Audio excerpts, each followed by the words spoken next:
Polymorphism. Okay. Why these two? Because as you know, these are two interrelated topics, or you can say independent or dependent topics, which we must know, and they are the very basic building blocks of OOPS concept. Okay. So, okay, I will move to next slide. Okay, so Keshav had already introduced myself, but I would like to, you know, elaborate it again. So myself is Amit Tikku, and I'm currently working in Worldline. So Worldline is a leading payment service provider in Europe. By payment service provider, I mean when you use your debit card or credit card, so all those processing happening behind this is known as basically payment service provider. And it's not only in Europe, but it's also active in India since last 10 years. For India, we are catering to the domestic market, which is India market and Middle East. And the second entity, which is in Pune, that's known as Worldline Global Services. This is catering to the European business. And Worldline itself is headquartered in the Europe and active in market, I would say from last 40 years. Okay. So they are now currently the leaders in payment service provider. That was about my company, and about me. I have 15 years of experiences in SDLC, and that would mean software development life cycle. Uh, Out of this, 12 years, from last 12 years, I am working in C++. So my whole experience is, catering to different domain. Uh, One is maybe telecom, one is telecom domain. Then I have also worked with the insurance domain in my previous organizations. But since last 10 years, I am working on the payment domain. And for work which we are doing in our organization, I am currently as a technical lead also, and I also am a individual developer also, or senior developer. So for this, I have been also rewarded from the organization, and many times we also our team also got the reward for the work which we have done for the Worldline. Yeah, and lastly, I am expertise in C++, then with the database and Unix, and we also have started using the Docker, which is the latest technologies or latest containers. Okay, so that was about me. So now, what are the today's topics? Before starting today's topics or agenda, so I would tell you that this is not the session, where I will just speak and bore you people with just all those theoretical knowledge. So we would keep it as an interactive session where I will provide you with some theoretical knowledge. And then as you can see in the topics, I have some live coding examples. So I have created examples so that I can make you understand how it actually works in the code. We can change that code or we can modify the code and then see how it runs. So runtime. So this is how I have divided my presentation. So we'll be talking about inheritance, polymorphism, and then in the last we'll have question and answers. But at any time, if you feel that someone feel that no, I want to ask questions or I am not understanding it, so please feel to stop me so we can do that also. Okay, so yeah, so I will start with this. So, so before starting, I assume that you all are well versed with the C++, but I just thought, to introduce to you the basic building block, which is class. So in every OOPS language, whether it is C++, Java, or any other language, the class is a very basic building block. So without class, you cannot do anything. So that's why I thought to introduce this first slide for the basic, and then we can move ahead. Okay, so what is the class? So in your programming career or programming, whatever you do, you must have seen that there are a lot of data types which are provided by the either compiler or by the language. Like you have int, string, char. But what is class? So class is the same, but it is a user-defined data type. What I mean by user-defined, that the user is defining that class. It's not provided by some language, but we are defining. We can create different classes. So that's what I mean by user defined. And what does the class holds? It will hold a data member. It will provide you function, all the data members and all the total, all the functions which we write in the class or write together is then known as a class. But when you create a class, it is actually a, that's just a blueprint. So it's not actually you have created the class and the memory is allocated and yeah, you can do everything. No, class is just a blueprint, or you can say just a design of that particular implementation or of that particular requirement which you have to do. But what actually reserves uh, memory, or what actually creates class in that memory is the object. So object is a thing which is actually to which actually the memory is getting allocated. So that is how the objects are created, and we can then access those class with creating those objects. And where are those objects created which are related to classes? So these are of course in the new in the with the help of new we can create the class, and these are stored in the heap. So heap is a memory allocation in the OS, that is operating system, where when you create a class with the new, or when you create a class, so this is allocated on the heap. So I have taken a example of class. Let's say if someone told you to write a class of employee with following attributes, so that will be first name, last name, then you have age and date of birth. So that's it. Oh, you will create the class. But what about the memory location? Is it actually allocated? No, as I just said. So when we create an object, so that is, for example, I have shown as object employee with ID as ID001. So that is when your actual object is created. And then with this object, you can access those attributes. So in a class, you have attributes which are known as member function, and you have member variable, sorry, and then you have member functions. With this function, you can access those attributes. And my last question is actually to any one of you who can answer, or uh, if you cannot, so it's okay. We can also discuss this, but I am sure, yeah, you will be able to do it. So can anyone of you tell me what is the size of empty class? And yeah, of course, without, I mean, with the reasoning, since we are all working on IT, so we need a logic. So of course, with the logic also, if anyone can tell. So anyone, so I wanted to know from any one of you, anyone know what is the size of empty class?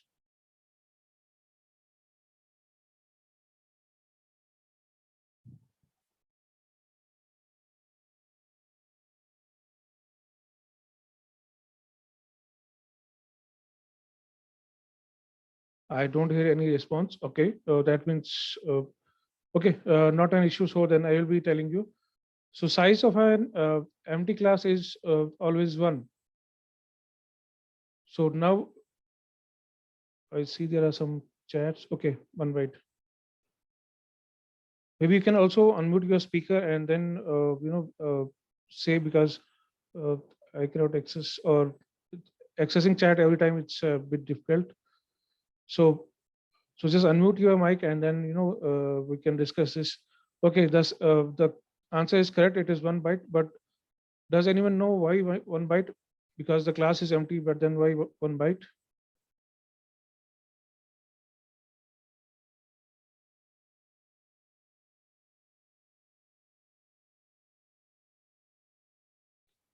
Hello.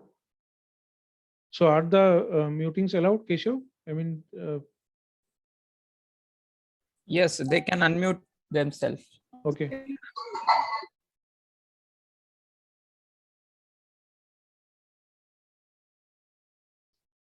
Okay, I don't hear any response. Okay. So size of empty class is 1, because there is a basic fundamental of C++ that even if you create a class, you cannot, I mean, empty classes are allowed in C++, and since they are allowed, so they cannot allocate byte 0. So though the class size is 0, but the compiler inserts 1 byte default, 1 byte by default in that class, and that's why we have a size of 1 byte.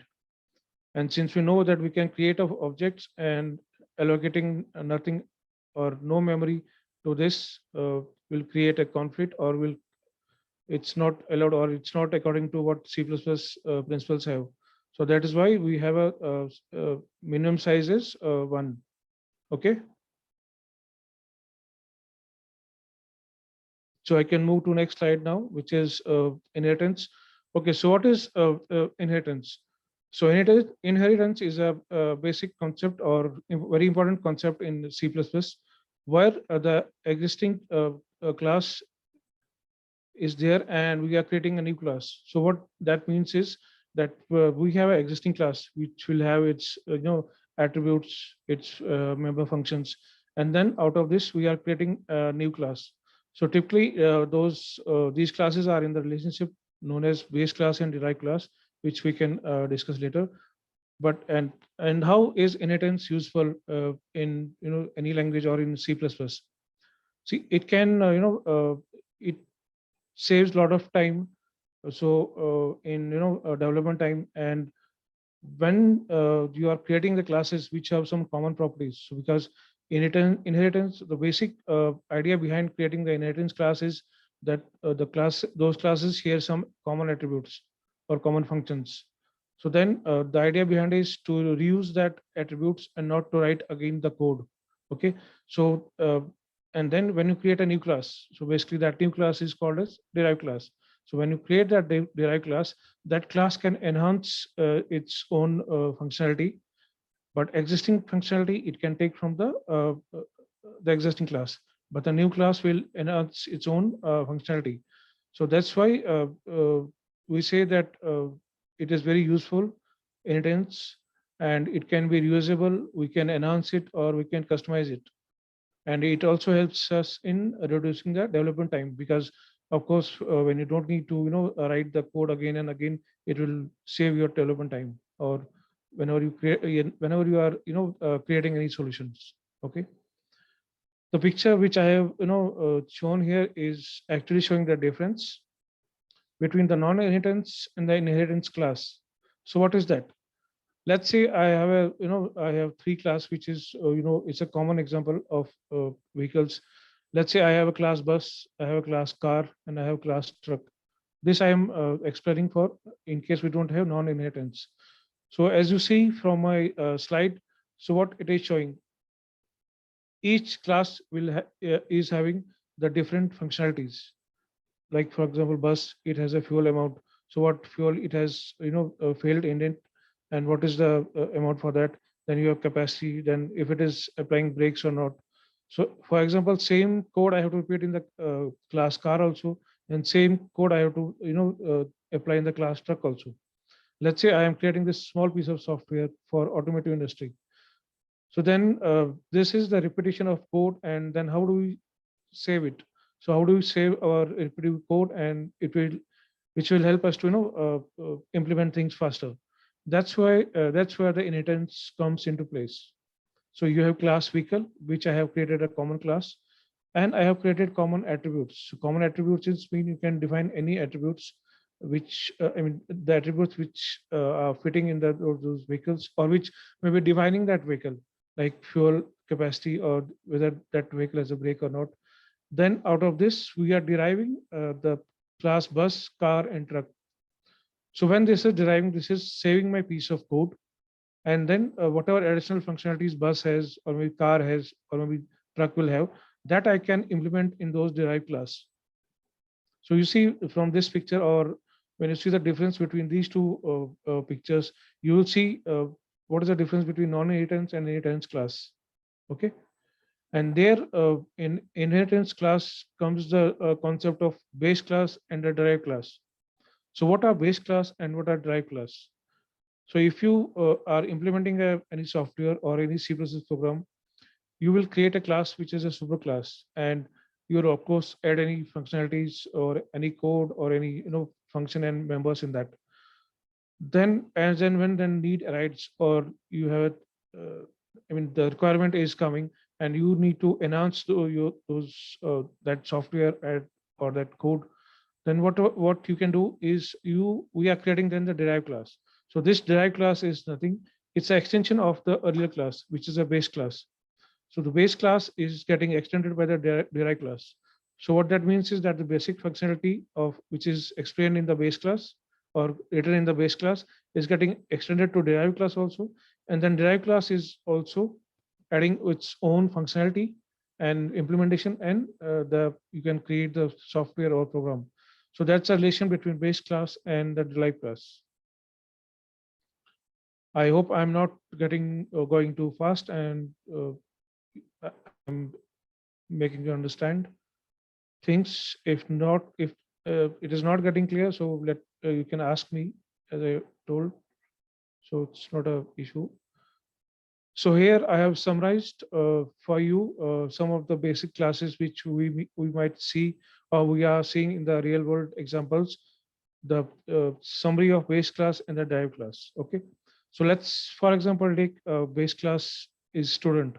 So then, if you're asked to, create the software for this for school or for college, then you will have a student as a base class. Then uh, you have a different kinds of students who are, doing the different course, like you are doing the graduate course or undergraduate course. So you can create the, graduate student and the undergraduate student derived class. So how this will, save the time and functionalities, that all the attributes which are already there in the student class, we don't need to repeat it. So graduate student or undergraduate student, those are which are the derived class, so they can be enhance their functionalities. Likewise, there are similar examples which I have listed for you is loan, and you can derive some of the classes which are car loan, home loan, or mortgage loan. Then you also have employee, so employee based class. Then that employee can be either the faculty member or the staff member or any other employee of the organization. Okay. And then you have account, like we open an account in the bank. Then account can be of several type, but out of these I have chosen the saving accounts and the current account. So that means this is how we are, forming or deriving or creating the relationship between base class and the direct class. Just to make you understand how this relationship is between base class and direct class, and how you can design, or if you have already designed those classes, how you can relate them more. Okay.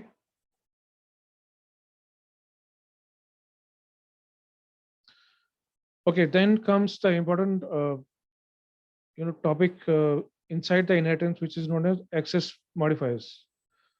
So as you know, there is an important aspect of OOPS concept, which is known as data hiding. So what is data hiding? It's actually when you create a data inside the class, so you are hiding it from the outside class or maybe outside functionality of the class which you create or outside software. Then how we are, this mapping, or what is the relation between data hiding and access modifiers? Basically, access modifiers are helping the class to hide the data. How? And what are the access modifiers? These I have listed down. These are public, private, and protected.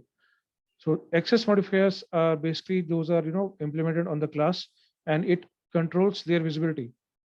Like if you want to create a class which is should be accessible from anywhere, then you can have public. Or if you want to create a class where the member variable should be private, it should not be visible outside the class which you have created. So then you can declare them or create them as a private. And then you also have protected. So protected is a little different from public and private. So protected is only when you are designing a class, but only with the base class and the derived class, or derived class from the above derived class or one of the derived classes. Okay, so protected you cannot access outside those two classes or outside the base and the derived classes. What I mean to say is protected is never accessed from the main. So okay, so here in this slide I have one question also, and then we will see how we can do some I will explain you how this access modifier works with some online coding example I have created. So before that, anyone knows what is the default access modifier in the class?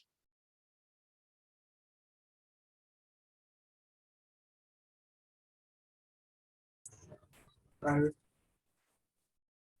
Sorry? Private. Yeah, right. So that is actually where the difference is between class and the structure.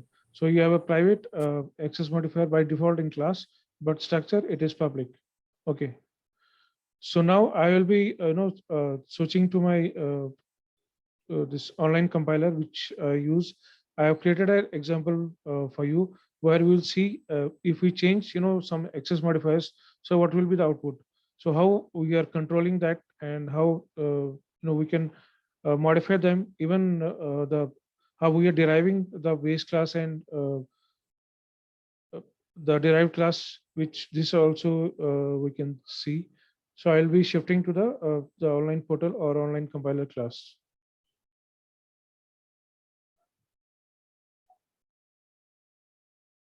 So I hope it is visible to you, the code which I have written.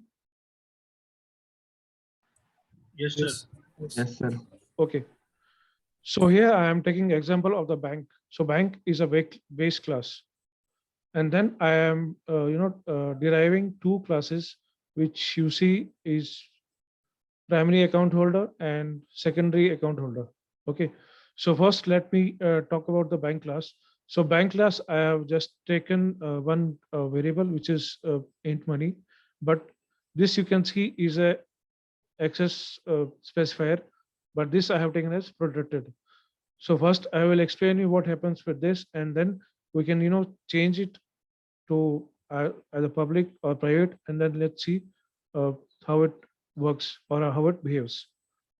And then if you see, I have this created class private account holder, which is derived from the bank class. So that is a base class, which I already explained, and this is the derived class. So how I am deriving it, this is with the public, and I'm setting this money variable, which is from the bank class. I'm setting it with the set money. Okay, so this is set, and I'm just printing it. So if I just run this, as I said, we'll just first see how class behaves between the between the base class, or base class is also known as the super class. So how this is behaving in the super class in the derived class. Okay. If I run this, program, so as you can see, it has given the output as 5,000. So how? Because I am setting this amount here using the primary account holder. That is my derived class. And how it is possible? Because I'm using protected, which I said that the member variable which you define in the class or the superclass or the base class, it will be directly accessible to the derived class. Okay, that is how it is accessing this. But what if I change this to private, and then we run this program again, and then let's see how it behaves. I hope that output is visible. So as you see, it is giving me the error that it is private within this context. So that means I cannot initialize this. So that means even if I am deriving that class as a public, but my data variable, so then generally this is known as data variable in or member variable in C++ language. But if I am doing this as private, that means this member function or member variable will only be accessible to this member function, which I have defined, which can be defined in the class bank, and which we can make public, and which can access this variable. But outside this class, this bank class, it is not accessible. Okay, so this is how what is the difference between private and the public.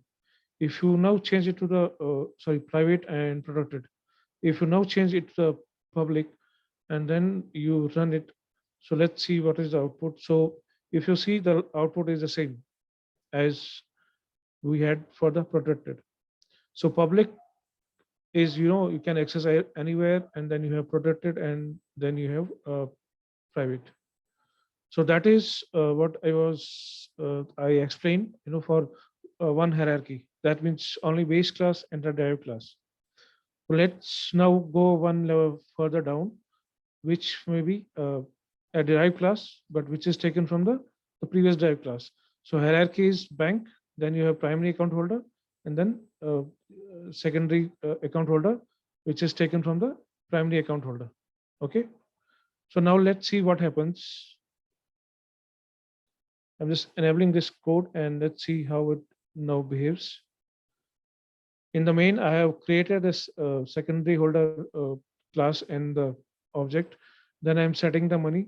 This money, the variable, since this member variable is accessible in derived class also, and since this class is also derived from the above derived class, so it will be accessible here also. And then I am simply printing it. But remember here, the access verify is still public. So as you can see, I can access the money variable in my secondary holder class, which gives me the output. Now, what if now let me change here protected, and we can explain once again what is happening, and we can look. So here it is protected. As I said, this will be accessible here also. But what about the second class or the second derived class? Will this variable be accessible here? So let's see. Okay, so it is accessible. So that means protected variable can be accessible to derived class and to further derived class also. Okay, so this is how the access specifier are playing the role while creating the inheritance, and they are protecting that class also, which I just explained in the slide also. Now, if I change, this is the access specifier which we give to the member variable. What if we change here? So as you know, this is also the inheritance hierarchy where the bank is inherited to the private account holder, but with the access specifier as public. So what if I change it to protected? So what will then happen? It will be again giving the same input or the same output as I'm using the protected. So you see how this access specifier are working. So when you this mainly comes into picture, when you are designing your software or designing any class or any piece of software, then you have to take care of.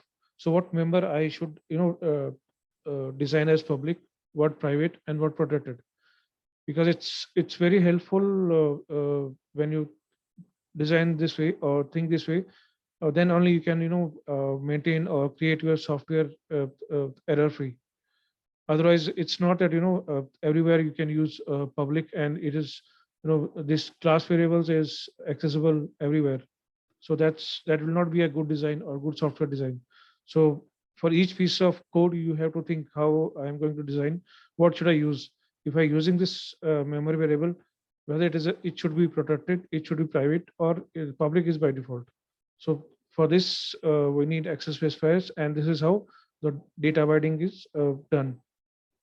So let me go back to my presentation, and before that, any questions or any clarifications anyone has on access modifiers or maybe inheritance also?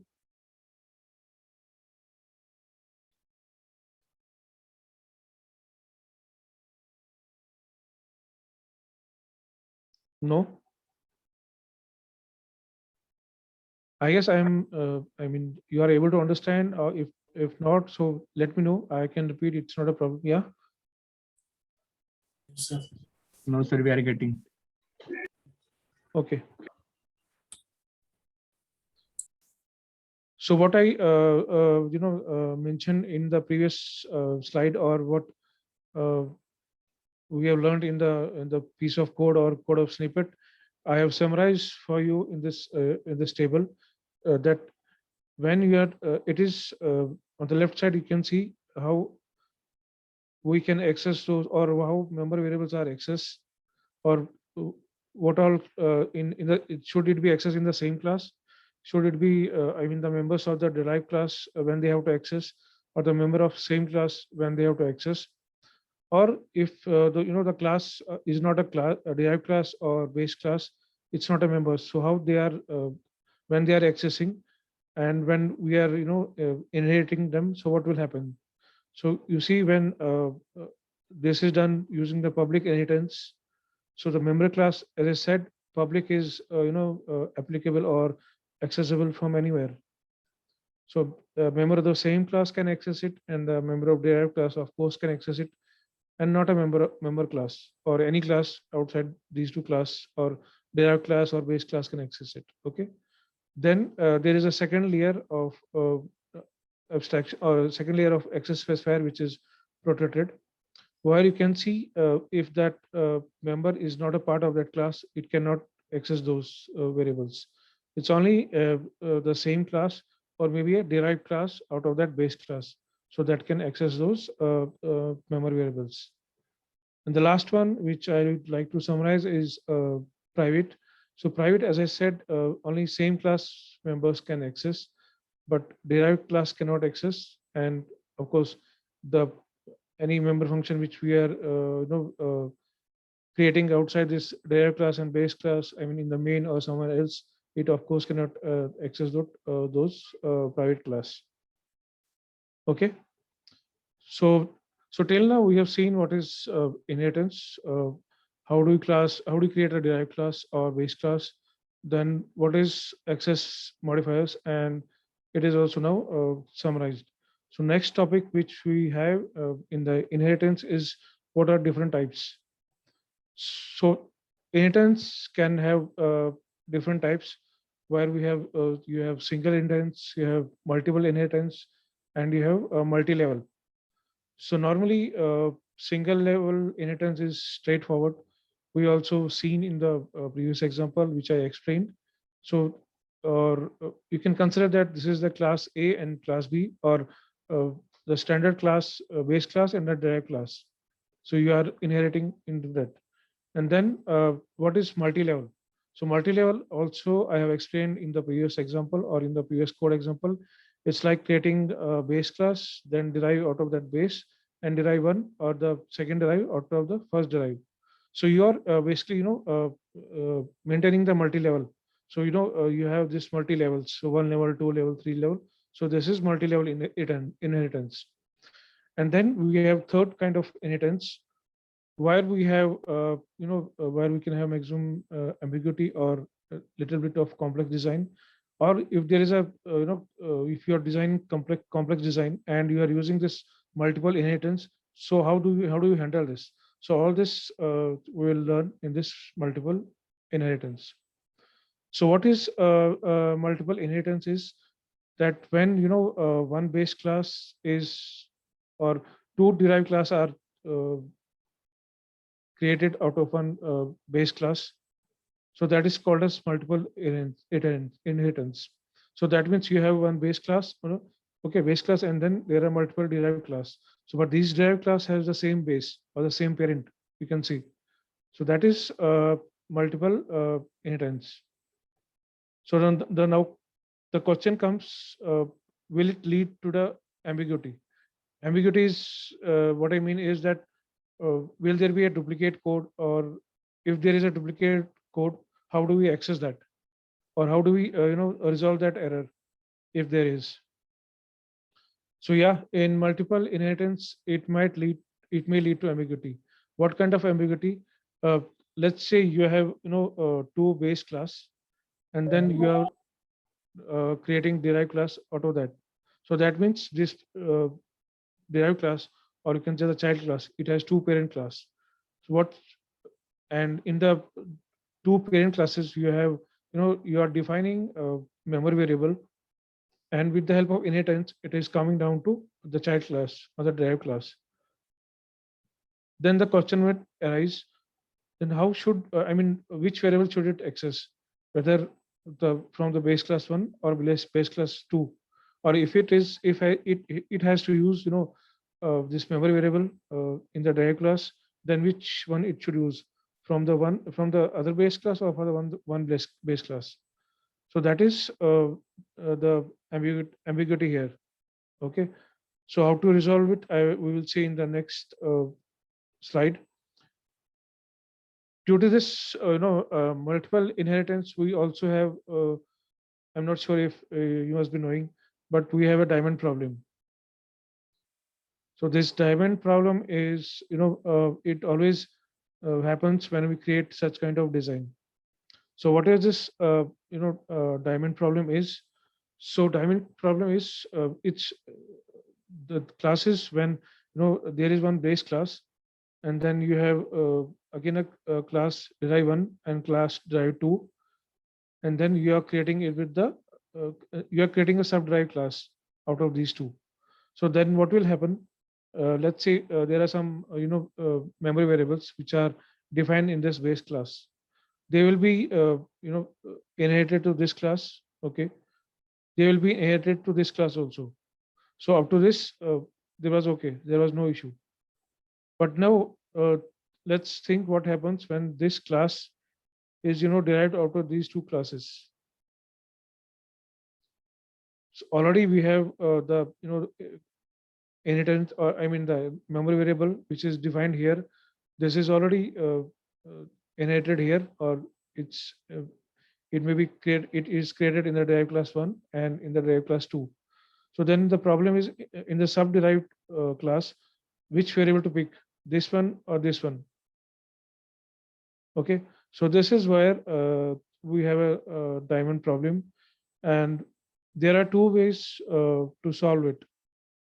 One is in subclass or subderived class, you explicitly specify that, yeah, I'm going to use the memory variable from derive 1, or I'm going to use a memory variable from the derive 2. So that is one of the way with which you can solve this problem, the diamond problem. Another way and more efficient way is you create the virtual base class. So what virtual base class do, or virtual classes, virtual derivation do? So when you are using the virtual derivation or virtual class, so it will resolve when you are using the memory variable in the subderive, it will resolve the, it will resolve the which variable I have to take.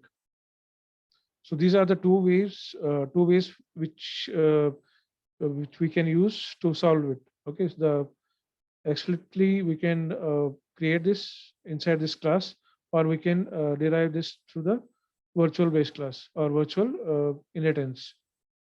So for this also I have created an example so that it is more understandable what I am talking about. Otherwise, just listening to the this presentation or theoretical knowledge will not help, or it will not give you more idea. So I have thought of to create those examples where we can see how it is done. Okay, so I'm just shifting to another example, or is it another code?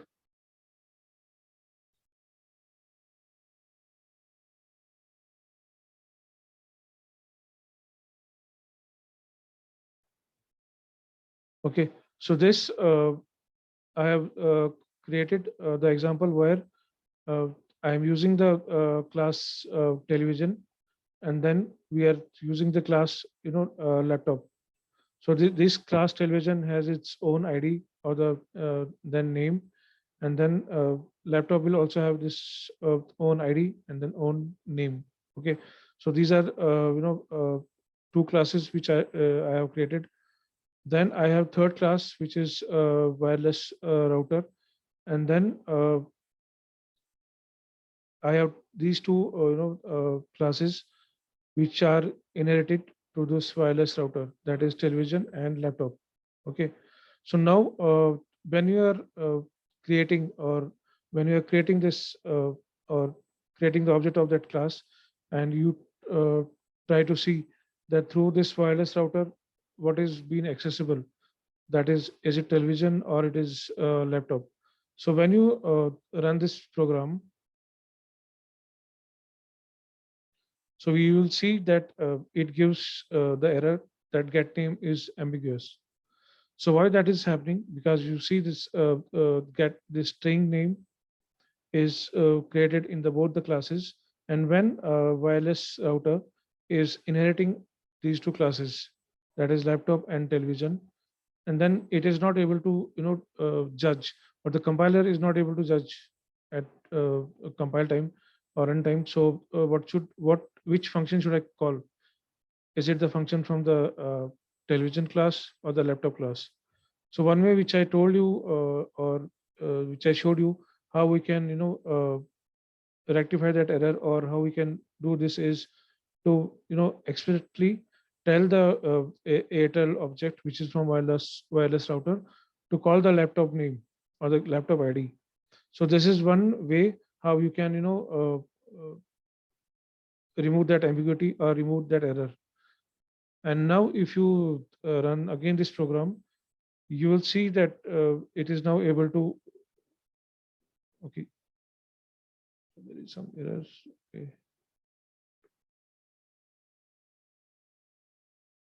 Let me quickly check it.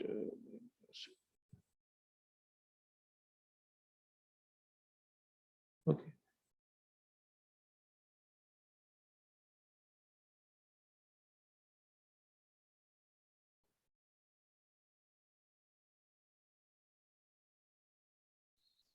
Sir, 44 line should not be there, I think. Ah, yeah, the last one. Okay. Okay, this I copied, so that's yeah, right.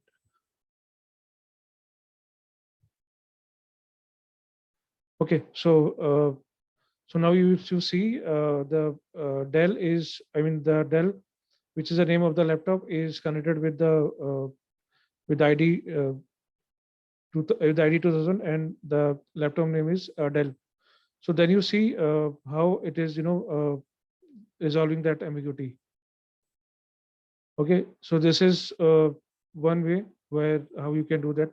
Another way is you derive these classes uh, which I explained in the diamond problem with the help of virtual. So you can write virtual public here or and virtual public laptop, and then it will then you need not to define this explicitly, because it will resolve itself with the help of virtual derivation. Okay. So this is how it is able to resolve this. Okay, so I'm switching back to the presentation.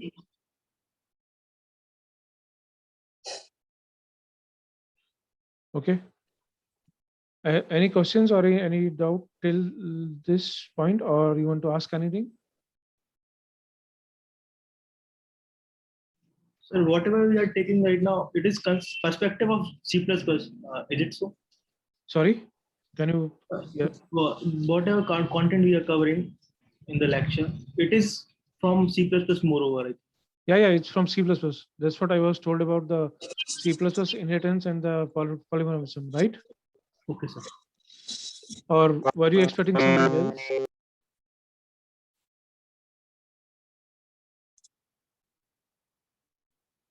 So you are expecting the same, right, from the C++, right? Hello? I don't know what we are. Actually, we have course in our course. We have only Java specifically. Okay. Maybe Keshav then can clarify. Keshav? Is Keshav on the call?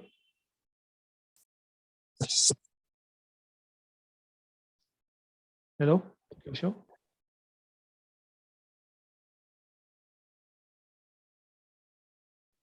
Sir, I think so. Oops is better implemented in C++ rather than Java. Yeah. So, but I was told that you have the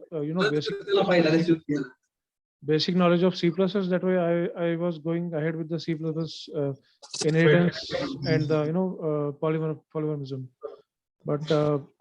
But you guys have C++ knowledge, right, or no? Sir, yes, sir. We have. Yes. Yes, sir.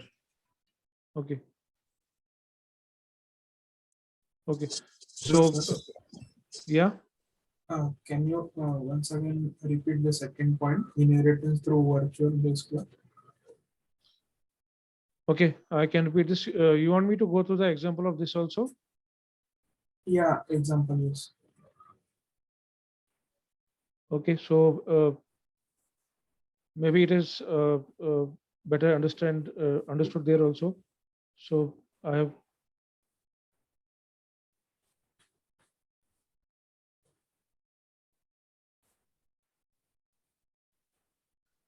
Okay, let me check. There is no line in there. Okay.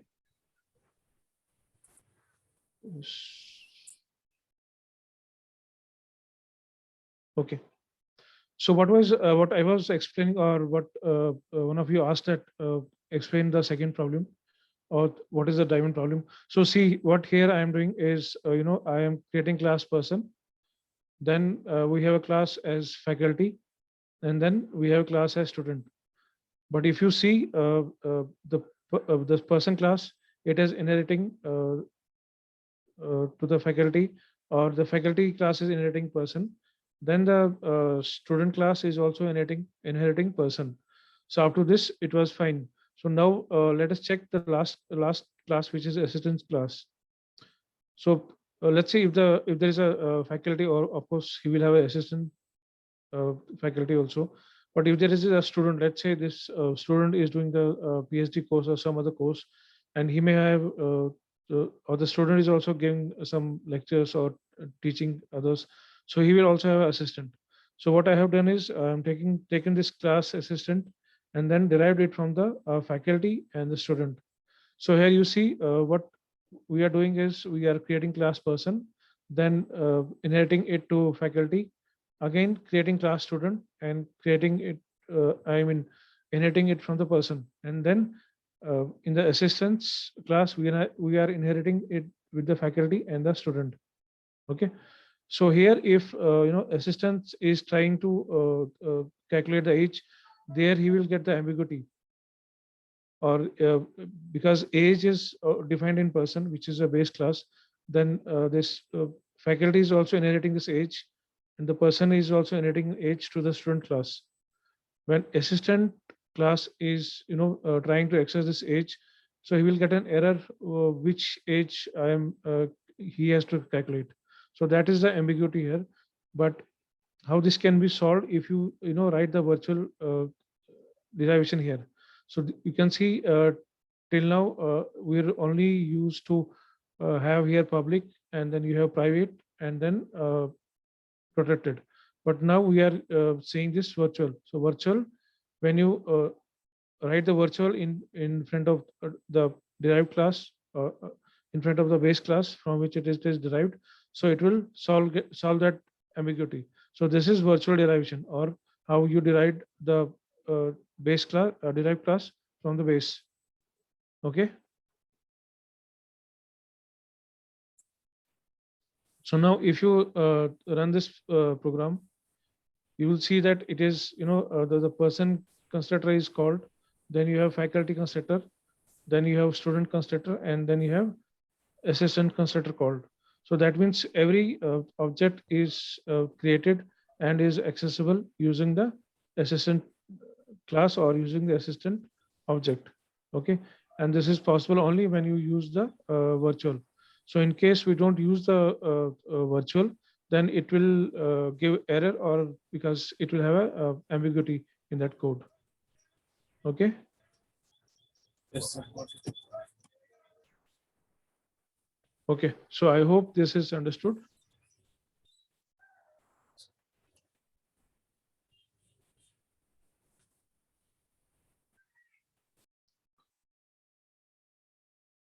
Okay, I see there is some question also.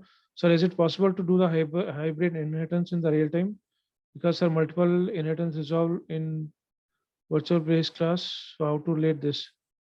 Yeah, the example which I have shown you is a case of hybrid inheritance.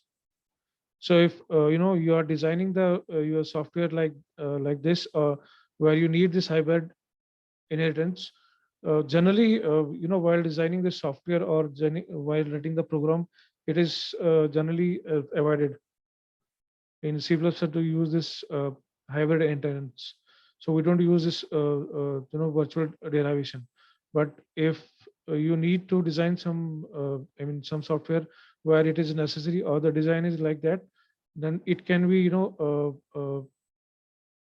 it can be solved using the virtual derivation of that class. And if you're talking about how virtual functions are implemented, then this is coming into the next topic, which we'll go through, or which I will explain. So there we'll understand what is virtual function, or how it is virtually derived. But this one is little different. This is virtual inheritance. Okay. So yeah, this was all about I had to talk about the inheritance. So I think I have covered most of the things in inheritance, and I have shown you the examples also, how we can solve these problems also, and what we mean by the access specifier, because access specifiers are one of the important concept which is needed in inheritance. And going forward, you will also see that inheritance and polymorphism are the coupled concept which are dependent on each other. Mostly in polymorphism, you will see that inheritance is used. So that's why they are interdependent on each other, and the real important concept in C++. Okay. So I'm starting with the next topic. So is it okay if I go with the next topic, which is polymorphism? Yeah. Yes, sir. Okay. So next topic which I will be covering is polymorphism. So what does the polymorphism means? So that means when you have a different form for the same function, or it means you can have different forms. So polymorphism is mainly used where you have derivation classes, right? You have base class or you have derived class, and you have the derived class, right? So where this is where the polymorphism is used. If I go with the example, let's say we can consider example as a person. So one person or a male person, he can play a different role. So role can be either he can be either a father or a son or a husband or an employee. So these are his different roles, but the person is same. So likewise, you can also map the polymorphism. So you have as a person, you can consider that person is a function. So you have a one single function, but it can play a different role as a father, son, employee. So father, son, employee, you can consider or imagine as the those classes. This is base class or derived class. So in base class, it will have different functionality. In derived class, it will have different functionality, but the person is same. Likewise, the function is same. So if you see in going forward in the examples, or if you have seen in the examples also, the function will remain the same, but it's only when it's changing the classes. By classes, I mean you have derived class, you have base class, the functionality changes. Okay, that's how we define the polymorphism in C++. So that is basically divided into two broad categories. One is compile time and one is runtime. So you will have this kind of question in your mind that what is compile time and what is runtime, and how we can relate this. Okay. So compile time is when you compile your program, the compiler knows. So you are writing your program and then compiling. So the compiler knows which function to call or how to call it. Okay, that is known as compile time. And then we have runtime. So runtime is it is not decided at the compiler, but runtime. So at compile time, it does not know to what to call. Of course, the definition is there, but it may not know, because the runtime it is the polymorphism is done at runtime. That means the allocation when you actually run the program, when actually the memory is allocated, then you will have the runtime polymorphism. So that is how we know as compile time and runtime. So compile time can also further divided into function overloading and operator overloading. And runtime polymorphism is defined or divided, or it has a subcategory which is known as virtual function. Okay.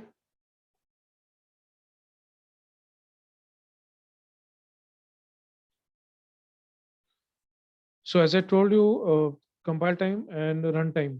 So what is static binding? And then we'll see what is overloading. So what is static binding? So static binding, as I told, when you create your classes, either base class or derived class, so that when you call that function, so you know that this function is called with the help of pointers. So at the compile time, the program will know I have created this pointer of class, and I will be calling this at the this will be resolved at the compile time. So he knows, okay, I have a pointer of this class, so I have to call the function of this class to the static binding. So this is called as static binding or single dispatch also. So single dispatch is nothing but when everything is known as the compile time beforehand. So it doesn't depend on memory, whether memory is allocated then or the object is allocated, then how we can call it. Okay, and then we have overloading. So if you go into the general term, what is overloading? So it means whatever existing you have into the system, or whatever existing you have written. So then to overload that. So that is called as overloading. So this is also categorized into two main things, which is function overloading and operator overloading. So I also have the slides for that. We'll discuss this in detail what that means. And then we have runtime, which is where the late binding comes into picture, and which is and the virtual function are the concept behind that late binding or runtime polymorphism. Okay, so what is late time? So when you are using a virtual function, or when you are creating a program, see you have created a program or class function, and class base class and the derived class. Then you are creating the object, but to that or creating object and creating the base class pointers. To the base class pointers, you are passing the derived class object. But you see, if you are calling the function from the base class pointer, but to this pointer we are allocating the derived class object. So at compile time, it doesn't know which derived class object will be allocated to me, because when you have written the program, what you have done using the base class pointer, you are just simply calling that function. Okay, but what is getting allocated, because in in static binding you are creating the base class pointer and assigning the base class object to it, and then he knows, yeah, I have to class this function, I have to call this function. But in runtime, it doesn't know. So it in compile time for late binding, it does not know what to do. So it's just that it knows, yeah, the function is calling. The function is called from the pointer, but pointer of which class, it's still not know or not decided. So that's when the runtime is coming into the picture. This we will explain or explore more in detail. Of course, I have example for this also. So firstly, we will go to the function overloading, and then what is operator overloading. So what is function overloading? So function overloading is when you are creating same function, but with different parameters, or either it has to do with the different parameters or number of arguments, but the function name should be the same. So that is one important factor which you have to keep in mind, that a function name should be same. Of course, how it will differentiate is either the number of arguments will be different, or type of arguments will be different. Like say you are creating a function name or name one, and you are passing integer, or you are passing the double. So these are two it's the same function, but the type of argument are changing. Or let's say you are creating a function name the function one, but in one function you are passing only one argument or two arguments. In another function with the same name, you are passing the three arguments. Okay, so that is how the function overloading is done. But now the question arises, or you may think that how compiler is internally handling this. So there is something called as name mangling. So what this name mangling does is it is assigning a different name or a name which is visible to only to compiler. It is not visible to the programmer, or it cannot be known to what it is assigned. But for its own reference, the compiler is assigning the name to each function so that it remembers what function to call. Otherwise, for a compiler, it will see that yeah, these all are the same name, so it might get confused, or it might not know so what to call, which function to call based on all those factors. So the name angle is it is changing that name of the function for its own. So then it knows, sorry, then it knows uh, which function to call when the program is executed, which function to call. Okay. That was about the function overloading. Then we have operator overloading. So operator overloading is like you in C++ or in Java, whatever language you have. So you have different operators. Like I will, have this operator plus or less than, which is used for printing the C out. Or I may also have the equal to operator. So if you speak of the general, what it does or what the particular operator does, uh, let's say, for example, take the example of plus. So if you see general idea behind this plus operator, what it does, if you pass two integers, it will do the addition. Or if you pass the two string, it will concatenate that string. Like for example, my name, I'm passing Amit, then Tiku. So it will concatenate my name and give me the whole string or the whole name. So that is known as that is a basic functionality of plus operator. But then if I want to suppose overload this operator, this is where we have to write the overload code or operator overloading for plus. What that operator overload means for the for this plus operator is, let's say I have a requirement where in a plus operator, I'm passing integer and I'm passing string. So as you know, integer and string cannot be, I mean, addition cannot be done between these two. Okay, because one is, they both are of different type. So integer and string. So, but if my requirement is that, I want to overload these operators, operator plus with these two arguments, then you have to write a function which is known as operator overloading, where you may be taking integer and string. So inside this, you decide how you want to write it. But there can be two ways. One is integer you will convert into the string with the functions, and another argument is string. So you are then concatenating both the strings, both the arguments or both the values which you are passing. One is integer and string, and then giving me the output as one whole string. Okay, or this is one method, or this is how we are writing the operator overload. That means the existing functionality of that plus was to create add only two integers or add only two string. But now I have I have overloaded that operator. Now it is concatenating the string and the integer. Okay, so this is different kind of functionality which was not there into the system, but I overloaded it. In the online example which I have created for the operator overloading, I have used two operators which I have overloaded. So let's see how it works, how you can write that, and how it usually behaves when we are having different arguments or different values, or passing different arguments to those particular operator. So what they don't, what they are currently doing, they have to do something else. So that is known as operator overloading. Okay, so I'm again taking this example, which is for operator overloading. So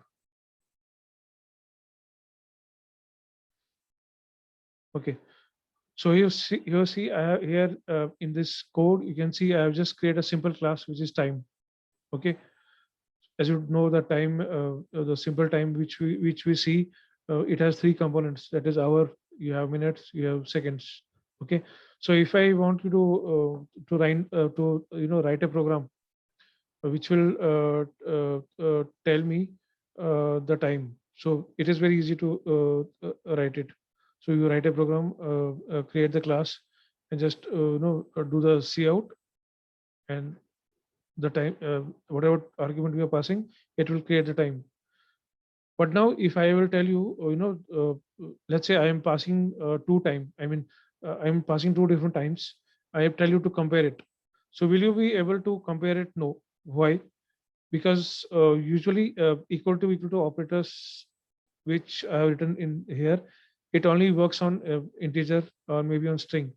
But time is a class, or in our example, it's a class object. So on the object, the equal to operator will not work. So unless you overload it. So if you pass without overloading this I will explain how I have done it. Without overloading it, if you compare both objects, it will not. It will give you error, compilation error, that no overloading function found. So what I have done is, as I said, I have overloaded this equal to operator, and I have also overloaded this less than operator, which in the C++ is known to print any output. So this I can explain you later. So this operator or overloading operator, which is equal to, this is taking the time as an argument. So time 2, and it is returning me. It is now comparing, since this is the component of this time is integer. So yeah, as we know that we can compare the integer with the equal to operator. So inside this, I am comparing hour with hour, minute with minute, and second with second. Okay. So now I am defining two different time, and I am comparing it. So if it is equal, it will be give me, yeah, both times are equal, both the times are equal. And if they are not, like I have created in the example, where you can see I have time class, and I'm creating one object which is T1, and creating another object which is T2. Okay, so these are two different objects. I'm comparing this. Okay, so this is one operator which I have overloaded. Now, as you can see, I also have another operator which is also overloaded. I also have a friend function which I can explain why we use it. So this is the another function where the less than operator is used. So why it is done? Because if you see with the cout, you can print integers, you can print string. But what is this? We are printing that what I mean, whatever time we are passing. If I want to print this, so if normally I do this, or any program will do this, it will not print, because it will say that it's an object, or it's a time object. I cannot print this, because cout is only allowed to print either integers or string. So for this, what we need to do, similarly, as we have done for this, we need to overload the less than operator. Okay, of course, this less than operator, as we know, is used from the OS stream. That is another class, but this is not written by the user. It's a class provided by the compiler or C++ language. You can see that is outstream. So outstream class doesn't have, or will not have, access to this class or this memory variable. So when any class wants to access your memory variables, and you don't have they don't have access, nor you have explicitly inherited that class or derived that class. So what you can do is another method, or another possible way, that is declaring a friend function. So friend function is what it will do. It will give the access to this class, which is OStream class. It will give access to this member variables or functions, which is defined in the time class, since these two are two different classes. So now what I have overloaded is, I am just simply overloading this operator, and telling this operator to simply give me the output what I am passing. So now you see how it is doing. So this simply whatever objects I'm passing. So these are the memory variables, and memory variables, as you can see, is int. So int, of course, cout can pass or print. So inside this operator overloading, we are using the operations provided by the compiler. But for this to work, we need this operator overloading. Okay. So when I overload this operator, then I can see it will allow me to print this time, and I can also compare it. Okay. So this is the program which I had created, or uh, to show you how operator overload can be written, how it works, how it compiles, and if we run it. So you can see it has given me the time.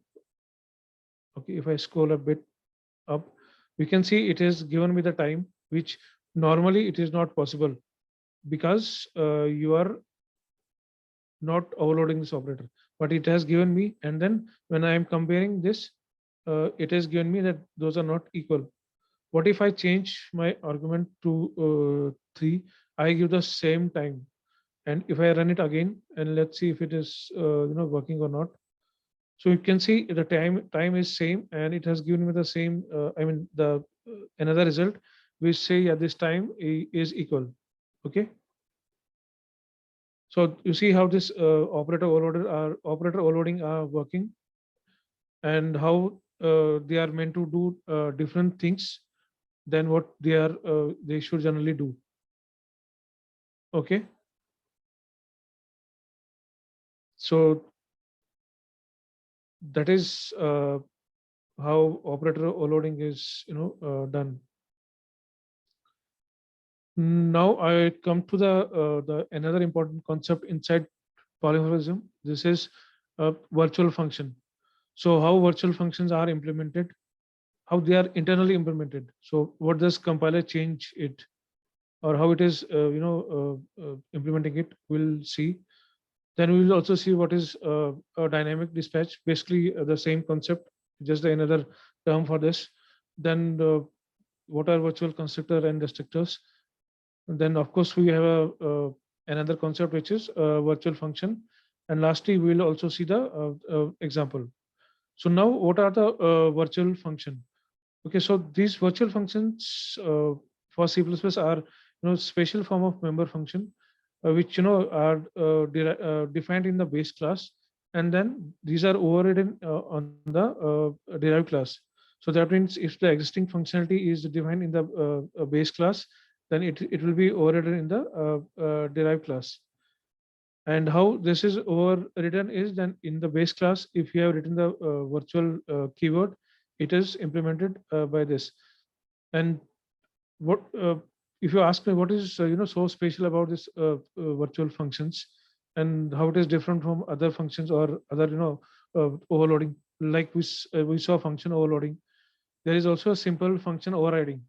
So overriding means you write same function, and then at the runtime you call the function from base class or from the derived class. That is a simple function overriding. But for virtual function overriding is that when you are implementing something in the base class, and then you want that functionality of the derived class should be implemented or enhanced, then you can declare that as virtual. And how this works is when you are creating a base class, and you are uh, uh, creating some functions inside the base class, and you are implementing those same function in derived class also.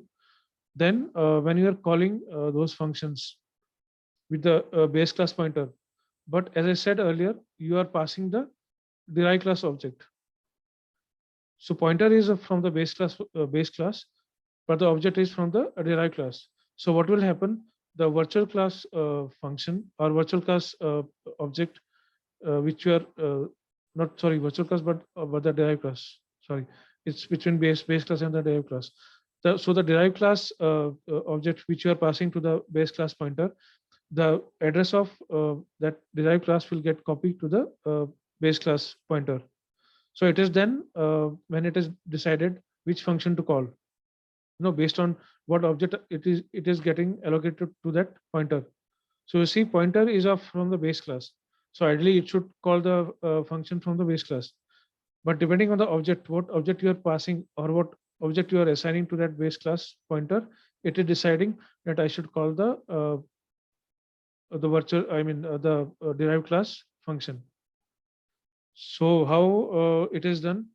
In the next slide, I have explained what are virtual pointers, what are virtual tables, not the theoretical part, but on the form of table, and we can also see in the from the example also. Okay, so the same concept is also known as dynamic dispatch. So the virtual function is the concept which is also known as dynamic dispatch. So because dispatch, it is the dispatching means you are calling the correct function. So how it is happening at the dynamic in the dynamic way. So this is also known as dynamic dispatch. So now this was the concept of virtual function, and now we have a virtual constructor and destructors. So once you know created those virtual functions, or you are using this virtual virtual function or virtual implementation of C++, we necessarily need to create these constructors and destructors, because if you know that destructors or constructors are if they are not created, it will be provided by the compiler. But when using the virtual function, these are important to create constructors and destructors. And that is how you are, memory is not leaked or memory is, deleted, and there is no leakage. So there is no memory leakage when you declare the virtual destructors also. Last concept which I have is pure virtual function. So pure virtual function, we also have another name which is known as abstraction function. So what are those, these pure virtual functions, and why do we need it? Let's say you have a requirement where someone tells you, to create the base class, but in that base class, just declare the virtual function or that function, but you don't have to implement it. Just create the definition, and the derived class should implement this. It necessarily has to implement, otherwise program or compilation will give error. So this is where the pure virtual function or abstract class will come into picture.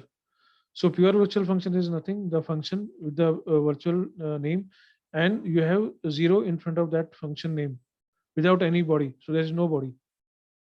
So those are not also known as abstract class. So why this we need in C++ or in any OOPS language is that let's say you want to design an interface or some program where you are providing the base class or the one super class, but you don't want to implement anything in this, just create a definition. You want that derived class should necessarily implement this. So then this is known as this can be achieved using the virtual function or pure virtual function, which is also known as the abstract class. Okay, so this is concept between the behind the polymorphism, runtime polymorphism, and the virtual functions. So lastly, as I told, I also have one the example of virtual functions, and I also have this diagram where it will explain to us or you to that what is virtual pointer, how virtual table is created, and how this is referring, how calling is happening. Okay, before this I would move to my last example of virtual functions. Okay, so I go to the virtual functions. Okay, so before I run it, and just want to explain it. So this is the class which we have I have created is card class. Like you must be having debit card or credit card, so that card class I have created. So this is a simple class card where I have created the simple function which is what is the card name and what is the card type. Then I have this debit card which is derived from this card, and I have only overridden only the name function which was already divided in the defined in the base class, and now I have defined into the derived class. Okay. So till now, just two classes created, which is base class and derived class. I also defined the virtual functions. So now the actual implementation or the actual logic is, implemented here, or how it, what it means, late binding, or how virtual functions work. Okay, so just take it to this example. Sorry. So as you see, you have a card class, which is a base class, and I'm creating this pointer and passing the object of the same card class. Okay, so this is object and the pointer are the same. So then if I call the name and type, so it will be easy for compiler to see, okay, I have pointer of base class, right? I have object of derived class, which is assigned, okay. So it will be easy to call name and type. That's a base class function. Okay, so if we run this, okay, so card name not known and card type not available.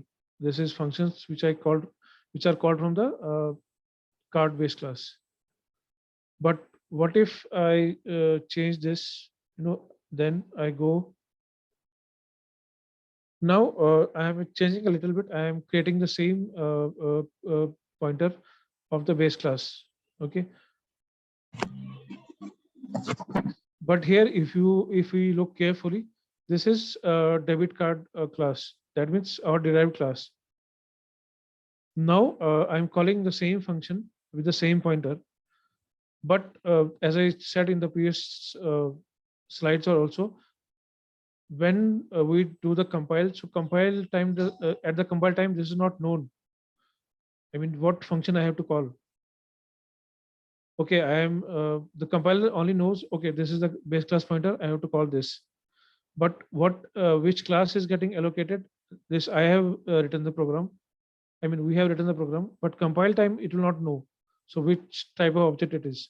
It is only when the runtime, the object of this class is created, then the memory will be allocated and it will be assigned to this pointer. Okay, so now you see what happened, base class pointer, but derived class object. Okay, and what we are calling then those functions.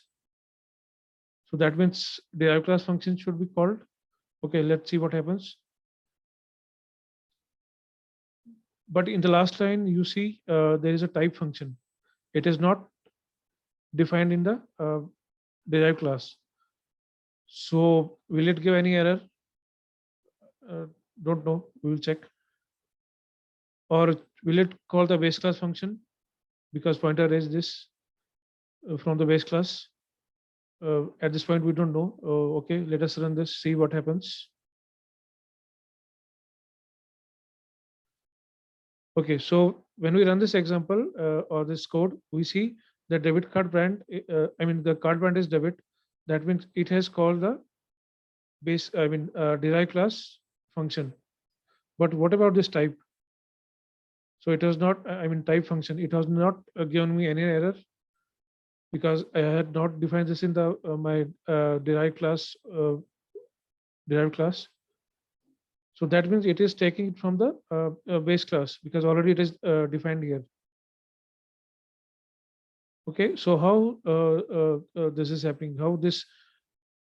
Okay, we can know how this is, but how compiler internally handles it, or what is the mechanism behind it?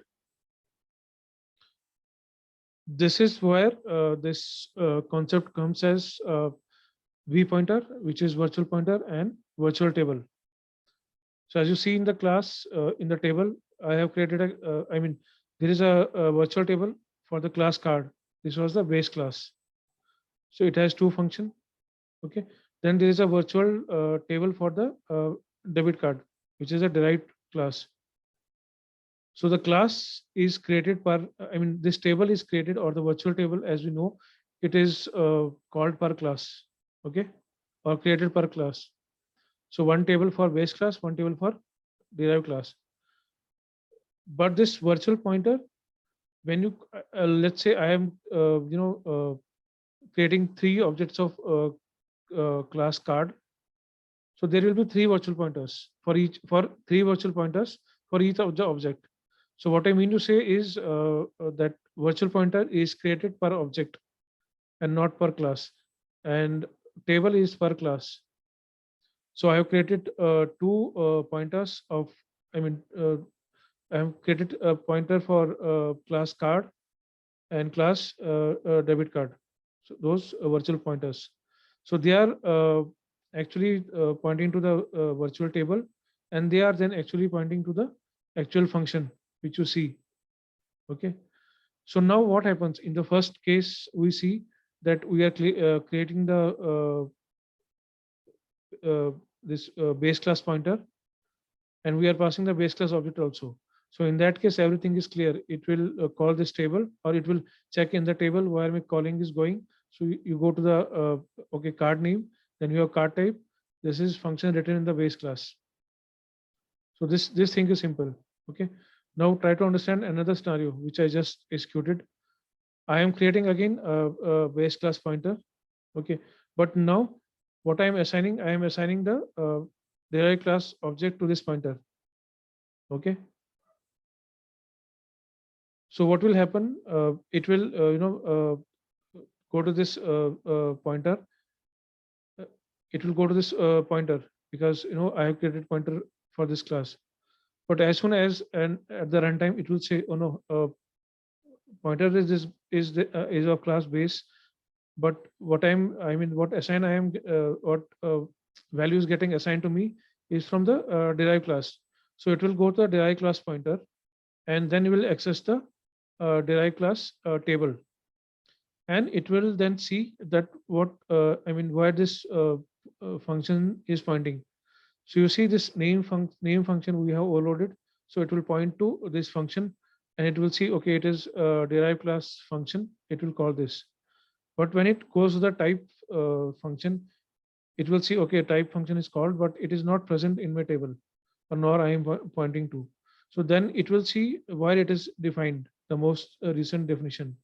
So you'll see it will go to the base class, table or base class function, which is card type. Okay. So that's how this type will not be class called from this derived class, but from the base class. Okay. So that's the understanding behind how virtual pointers are created, how virtual tables are created, how they are used, and all the mechanism behind the virtual functions. Okay.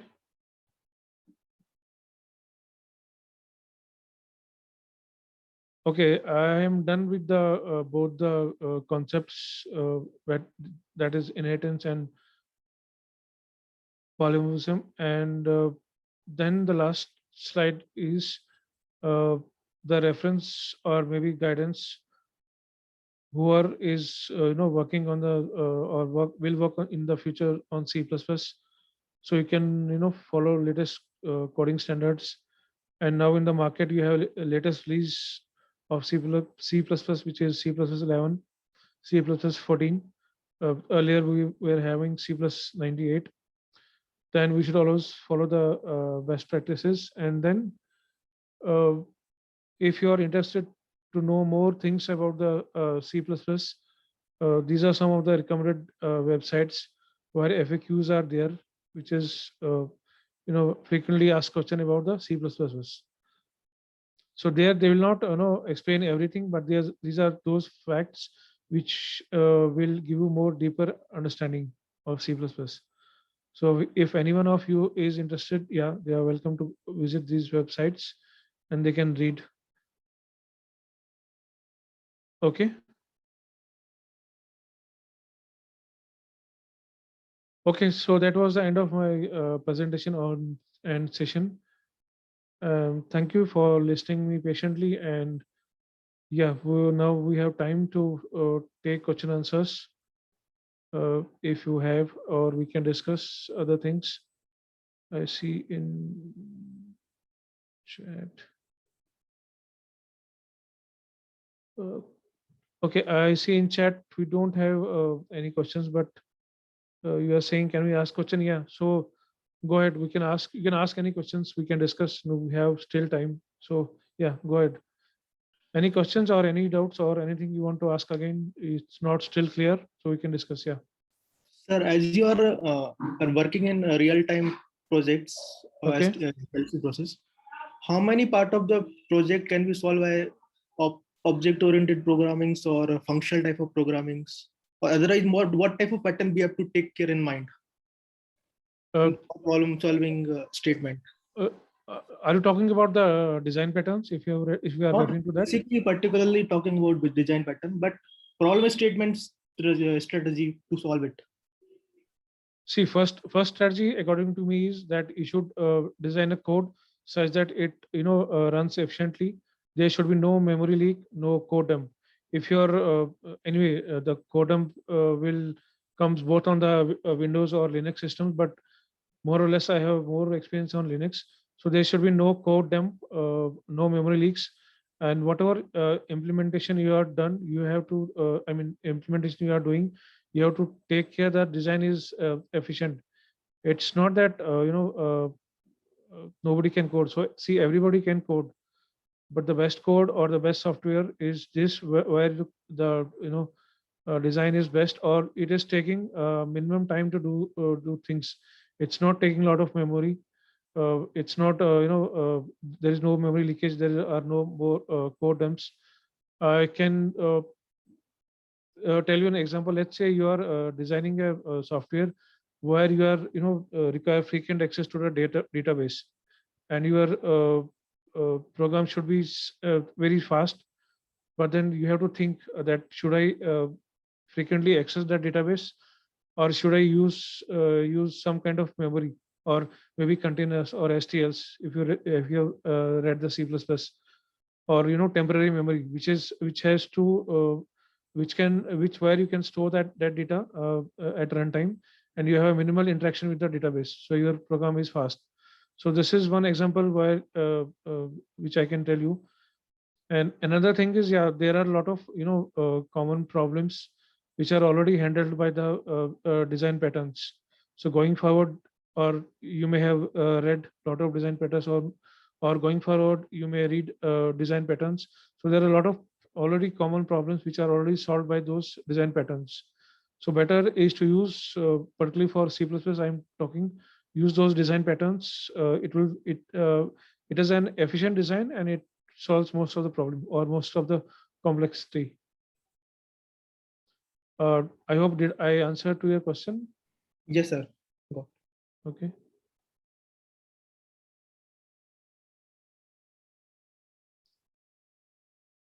Any other question or things you want to know more?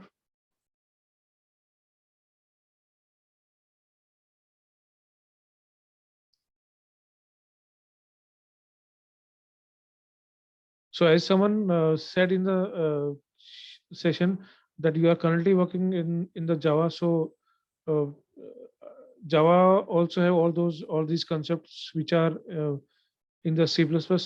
So these these both languages are basically OOPS based, so you can apply those concepts there also.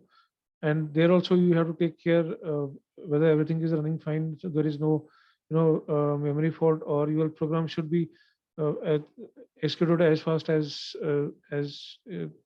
it can be.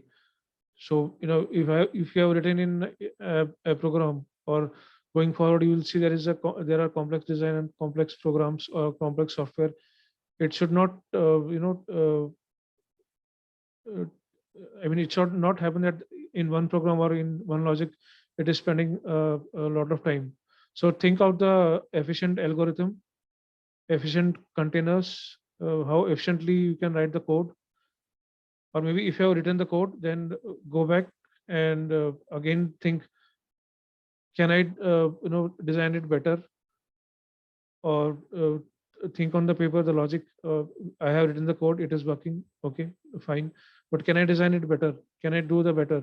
So it will increase the performance speed of your code. And always keep in mind that the runtime should be runtime, I mean the code running time should be very minimum.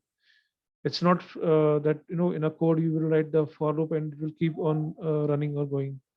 So So basically all the problems you have to tackle while designing a software in professional life, because your code goes into the real-time environment. That means in the production, there one single mistake and the production, that product will fail, or the uh, whatever software you have designed, it will fail.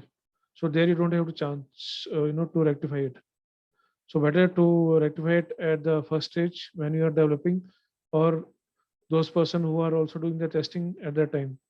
So yeah, so it's better to rectify those mistakes or those design problems or solutions at the first stage.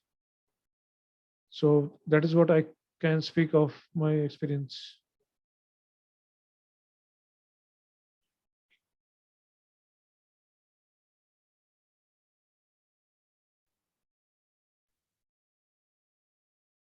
Okay, I can see two questions. Okay, whatever projects in practical world are mostly done with CPP.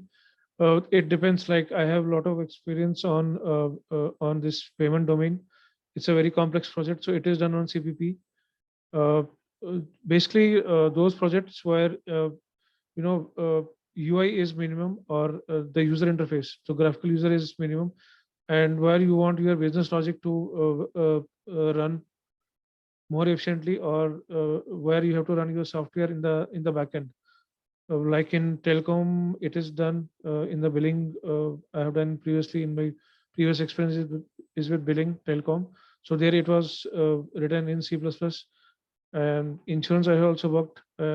Some projects also I know in BFSI, which is banking and insurance domain. Currently, I am working in payment domain. So there are important projects where you need a very efficient result, very fast result. Uh, yeah, I know in C++ there are a lot of this complexity pointers and all those things. But yeah, I would say in short, critical projects still run on the CPP, C++, C, those criticals, and those projects where you need more of interaction with the application, or application UI, or some other interface. Those are written in Java and others. So this is where mostly CPP projects are done.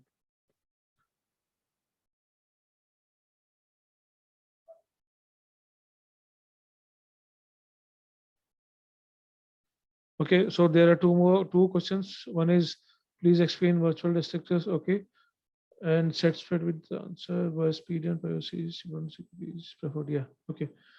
Okay. So virtual destructors.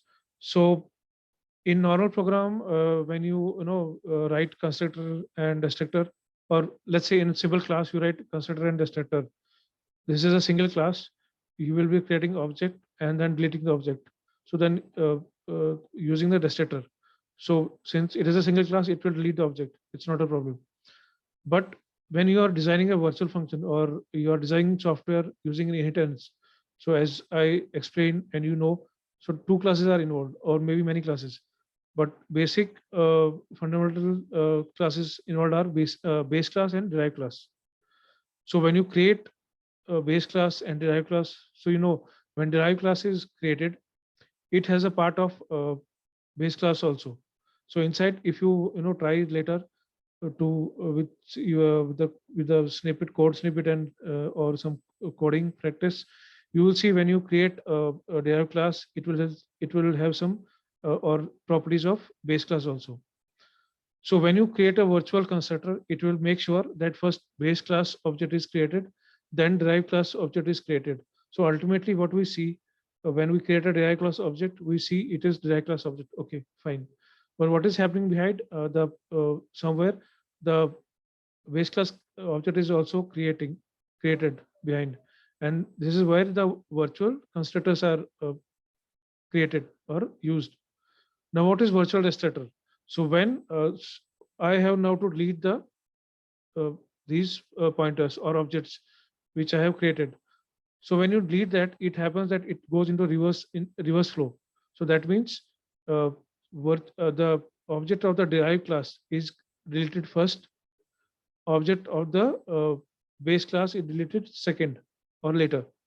So if you have this virtual destructor, it will first delete the object of derived class, then delete the object of the base class. So that is the idea behind the virtual destructors.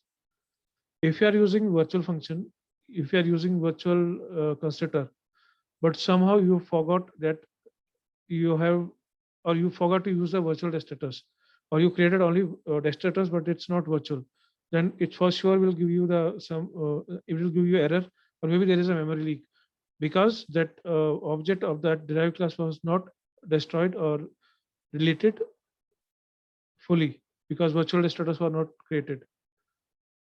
I think this concept in Java is also implemented using the garbage collector. Yeah, I hope I have answered your question, virtual destructors. Okay. Prasanna, I think I have answered your question, or you want to know more about speed and privacy is important on CPP? CPP is preferred. So is the answer right? Okay, thanks. Okay, other questions, clarifications, anything you want to ask?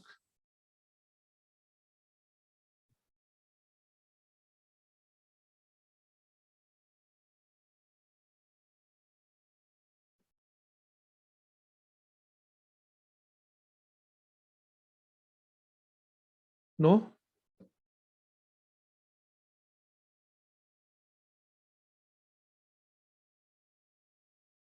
Okay, for system, okay, well, I see one more question. For system software, we use C++ and C. Okay, could you please suggest a part to work with such softwares like device drivers? Can Linux system programming book, Michael, can you follow up knowledge for this? Okay, for system software, we use C and C.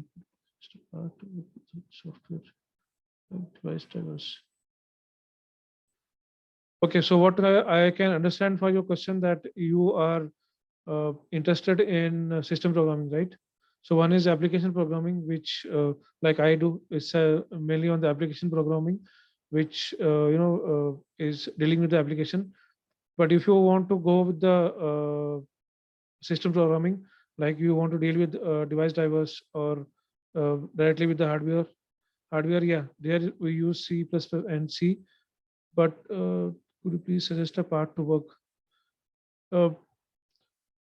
So then you have to learn more about the Linux or Unix internals and more about C++ internals. And then when you go to the company or any organization, or if you have a choice, you can choose those organizations which work with such kind of things, which is device drivers. Like for example, I can have the name of organization, which is Veritas, Symantec, Citrix, Citrix company. They use which they work which kind way they work with this kind of software device drivers.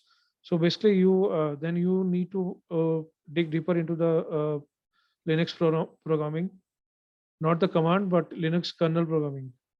So which has an interaction with the device drivers, the actual hardware, and C++. For book, I'm not sure about this book, but yeah, you can follow any good book on system programming. I'm not sure about this book, but you can, if it is widely used, you can see on the net or ask your friends or Google it. If it is widely used, then yeah, then you can follow. But on system programming and Linux programming or Linux kernel programming, you will find a lot of knowledge, lot of books on net, on Google. So yeah, you can follow. But it again depends on your interest. If you are, yeah, if you have such kind of interest, then you need to dig deep. And one thing I can say to all in general, so if you find any code anywhere in the on the net, so just copy it into any software you have and run it. But just don't be satisfied that yeah, okay, I have executed it, then I know how to program it. Just play around it, change something, change variables, or change whatever we have learned, or change. What I mean to say is just play around that code. This is how you will learn coding, how specific thing works. But because otherwise, having a this not a practical knowledge, but only the bookish knowledge or theory knowledge will not help.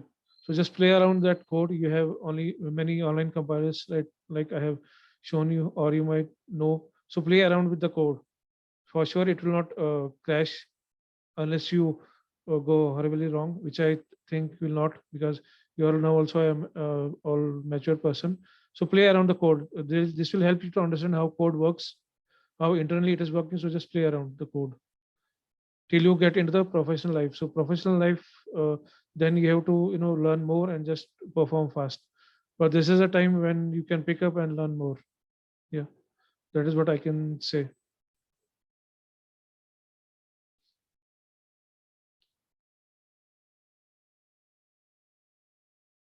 Any other questions which I can answer?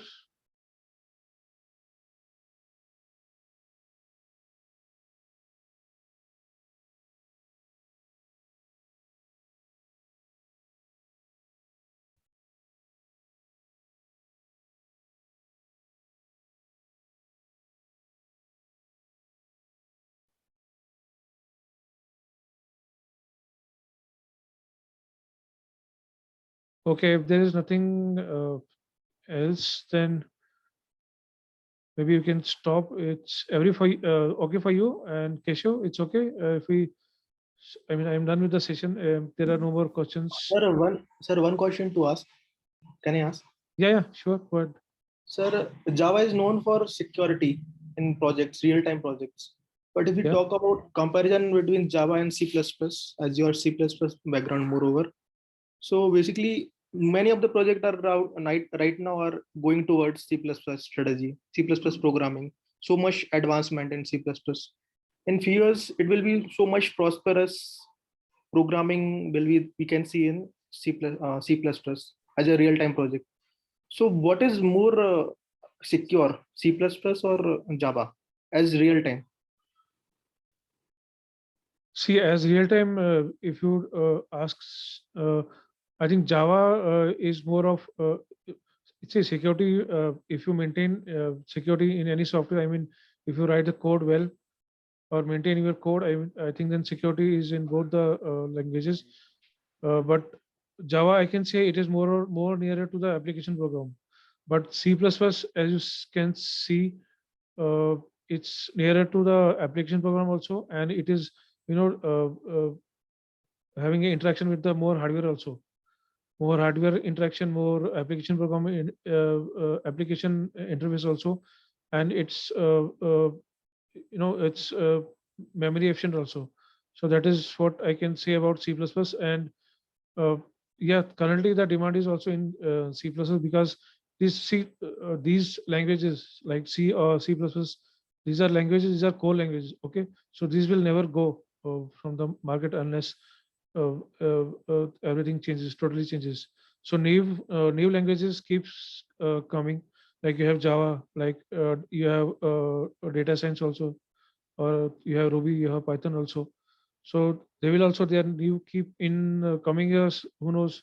Lot of languages will be there or new languages, but these are the core languages C, C++, which are more interacting with the operating system, more interacting with the kernels, other device drivers, and maybe more efficient also. Uh, Java for Java, I'm not sure if it is if it has an interaction as much as C++ with the device drivers or system level interaction. So that is what I could answer for. Yeah, for security part, I will say uh, if you manage your code well, so both the languages are secure. Yeah, beyond that, I may not be able to answer. I have to look into deeper what more security it is offering. But in C++ also, like we explained, or you may have read, if you if you leave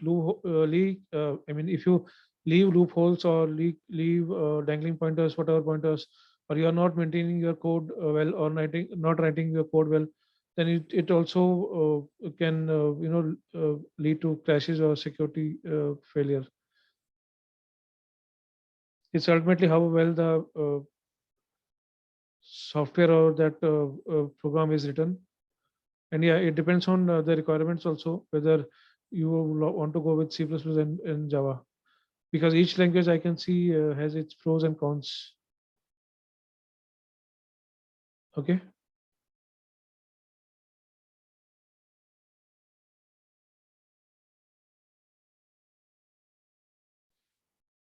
Okay, what preparation level are expected from fresher for CVP during placement and interview?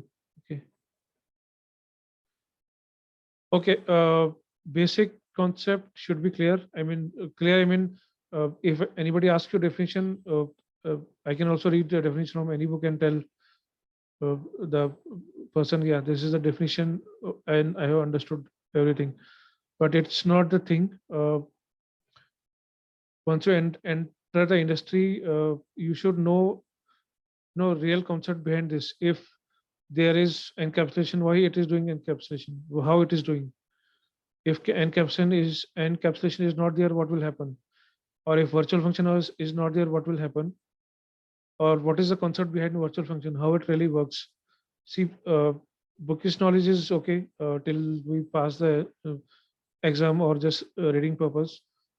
But coming to the real world or real organization, you will need to uh, have this very strong concept, strong logic, and once you enter any organization, then it's how much effort you put in that project, how good you can write the program, how good your logic is. But basic preparation is, yeah, sorry, it's not about C++, it's about any language. You do read any language, you should be able to grasp the concepts, the main concepts. Are we asked to write the code in interview or just concepts? No, for fresher level, you may in most of the companies, or I must say 90% of companies, they ask code to write, to explain you the concept, or they may give you the code and tell it may not be so complex code at start, but they may give you the code and tell explain what it is doing. Or some companies ask, yeah, write a program, may not be big or maybe a small or medium, but they write. See, this is helping them to understand those companies or those person who is interviewing, uh, how that person has understood the that language or that logic. It may be that you will forget the syntax or you don't remember syntax correctly. That is okay, but the another thing is approach, how you are approaching that particular problem. If your approach is good and you are writing code snippets also, then some people may think, yeah, yeah, he knows the language, or his logic is good, his at his approach towards writing code or implementation is good. Only that syntax is not proper. So this can be considered, but as a fresher level, you are expected to remember syntax also. Yeah. So it depends on what company you are going in. But mostly I have seen that they take aptitude tests. They tell to explain the concept, and yeah, code may be asked. It depends.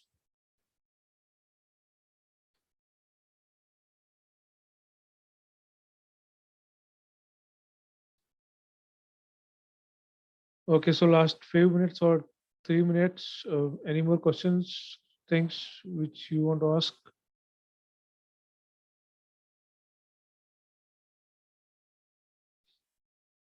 Anyone and anything related which I could answer or which I know?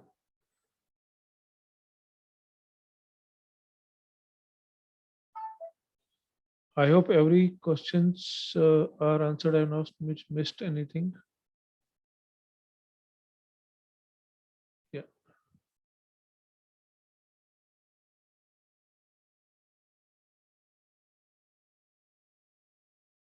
Any more questions or are we done?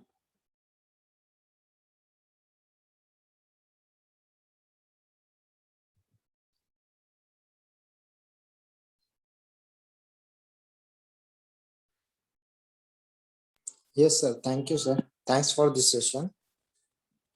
Okay. Thank you guys. Thank you guys for listening me and listening me patiently. And I hope uh, most of the things are clear to you. And as I said, just follow these things, and yeah, surely get a success in your future organization, and I wish you all the best in your future. Okay. If there is nothing else, then I think we can close. Keshav is there? Keshav, we can, it's fine. We can close now. Yes, sir. Okay. Okay. Thank you, guys. See you. Bye. Thank you, sir. Goodbye. Okay, thank you, sir. Bye. Thank you, Thank you, sir. Thank you, sir. Thank you all. Bye.